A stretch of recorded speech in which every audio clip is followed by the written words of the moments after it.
네, 정치 속보기 배성규 정치부장 나왔습니다. 자, 배 부장, 이 네. 정국이 참 험난합니다. 네, 검찰과 청와대 네, 정면 충돌하는 걸로 보면 되는 겁니까? 네, 그렇죠. 지금 검찰이 이 박 대통령한테 칼을 겨누면서 장군 불렀는데 네, 네. 이 박 대통령은 이 수는 어떻소 하고 멍군하고 다시 대받아친 격입니다. 일단 영상 보시죠. 박근혜 대통령과 검찰 간 공방이 점이 가경입니다. 김순환 검찰총장은 빨리 나와 조사받으라 재촉하는데 박 대통령은 국정 중단은 안 된다며 버팁니다. 변호인도 여성으로 사생활이 있다고 거드네요. 검찰은 안종범 전 수석의 수첩과 정호성 전 비서관의 휴대폰을 손에 쥐고 박 대통령을 압박합니다. 그런데 박 대통령 느닷없이 부산 LCT 사건을 수사하라고 지시하네요. 김 총장 어리둥절합니다. 문재인, 안철수 전 대표는 뒤에서 촛불 들고 목소리를 높이는데 검찰의 창, 박 대통령의 방패를 뚫을까요? 네, 참 재밌게 만드셨는데 네. 자, 왜 박근혜 대통령이 이렇게 버티기로 나오는 겁니까? 이유가 있습니까? 이 검찰이 오늘 얘기했죠. 박 대통령이 최순실 사건의 중심에 있다. 네, 네.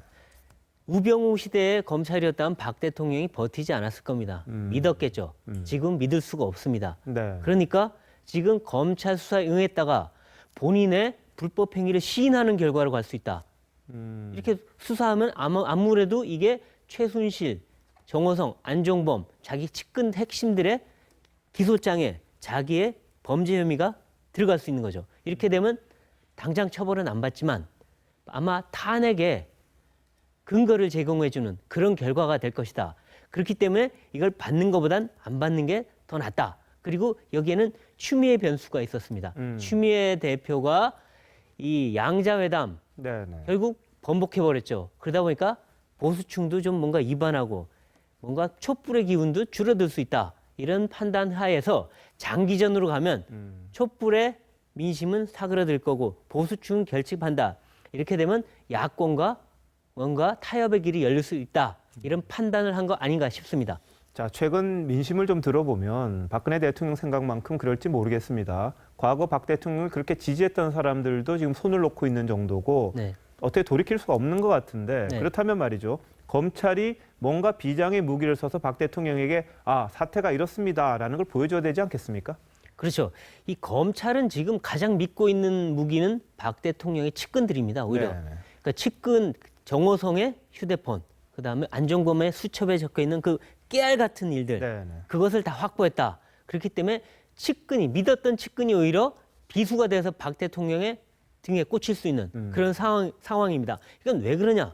이건 박 대통령 캠프 때부터 이어져온 받아적기의 비극입니다. 네, 그러니까 네. 지금 보면 뭐 장관이든 비서관이든 누구든 박 대통령 앞에만 가면 받아 적어요. 기록을 합니다. 네. 그건 시키는 대로 하기 위해서였거든요. 그러니까 그거의 역설적인 비극이지만 하나의 의문점은 왜 안 지웠을까? 왜 폐기하지 않았을까? 이건데 아마도 이 우병우 수석 같은 경우는 다 없앴잖아요. 지금 네, 휴대폰도 다 바꾸고 뭐 비었다 그랬죠. 네. 아마 측근들도 자기 보호 본능이 좀 있지 않았을까. 그리고 또 하나는 설마 내가 압수수색까지 당하랴, 박 대통령의 권력이 이 정도까지 떨어지랴, 이런 방심도 있지 않았을까 하는 생각이 듭니다. 자, 어쨌든 오늘 어떻게 보면 박근혜 대통령으로서는 상당히 승부수를 네, 그러니까 정치권에 폭탄을 거의 네. 던진 겁니다. 네, LCT 수사에서 뭔가 노림수가 있을 것 같은데 네. 뭘로 예상하십니까? 박 대통령은 뭐 국민들은 어떻게 생각할지 모르지만 옆에서 오랫동안 지켜본 기자들 입장에서 보면 특유의 승부군성을 가진 호흡을 가진 정치인입니다. 뭐 오래 생각하는 것보다도 그래서 이 시점에서 수세로 가면 진다. 공세로 가야 된다. 그래서 오히려 적의 약점을 목을 찔러야 된다라고 판단했을 거라고 보입니다. 그래서 최순실 씨도 없는데 어떻게 결정을 내렸습니까? 그게 바로 그 기본적인 어떤 정치 승부 호흡이죠. 그래서 아마도 적의 약점은 지금 가장 잡고 있는 건 LCT라고 판단한 게 아닌가 싶습니다. LCT 사건은 사실 뭐 여야 대선 주자까지도 거론되는 그런 여러 사람들이 뭐 지금 연루돼 있다 이런 의혹이 나오는데 이미 검찰이 오랜 동안 수사해 왔었고 지금 수사를 하고 있는데 아마도 검찰이 수사 결과 일부를 청와대에 보고하지 않았겠느냐. 그거를 근거로 야 여기서 한번 치고 들어가면 야당이 약세를 볼 거다. 그러면 검찰도 또한 여기 이 박 대통령 수사보다는 이쪽에 병력을 더 옮기게 될 거다. 그럼 나는 자유로워진다. 이런 판단을 했을 수 있다는 생각이 듭니다. 그런데 박지원 비대위원장이 약간 뭐 언급을 했습니다. 네. 측근이 걸려 있다. 박 대통령이 측근이 걸려 있다 그랬는데 네. 만약 그런 경우라면 오히려 박근혜 대통령에게 마이너스가 되는 것 아닙니까? 그것도 감안하는 겁니까? 그렇죠.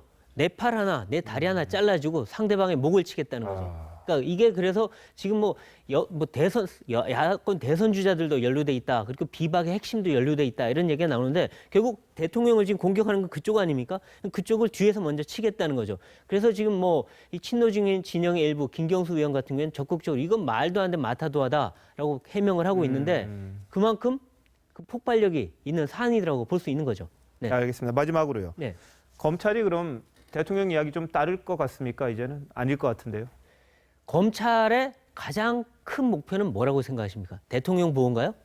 아니죠. 검찰 조직의 보호죠. 늘 검찰 그렇죠. 조직의 보호죠. 네. 그러니까 이미 이 대통령을 보호하는 게 자기들한테는 더 이상 자기 조직 보호에 도움이 안 된다 판단을 하고 있는 거 아닌가 싶습니다. 그러니까 이렇게 지금 검찰이 뭐 말을 자꾸 흘리고 있거든요. 지금 자꾸 새로운 정보를 내고 네, 네. 보통 기자들이 알 수 없는 정보입니다. 그건 뭐냐?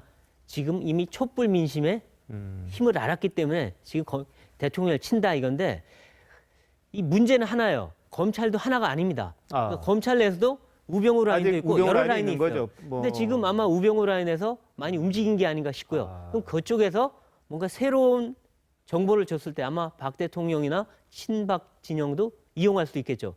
그것이 어떤 결과를 낳을지는 두고 봐야 되는데 대선판 전체가 요동칠 수도 있다고 보입니다. 어쨌든 차제에 네. 모든 의혹은 철저하게 검찰이 밝혀서 그렇죠. 이 조직의 의혹이든 저 명예를 의혹이든. 어쨌든 간에 좀 다시 회복하는 게 좋지 않겠나 싶은 생각이 듭니다. 맞습니다. 네. 배 부장 잘 들었습니다. 네, 고맙습니다.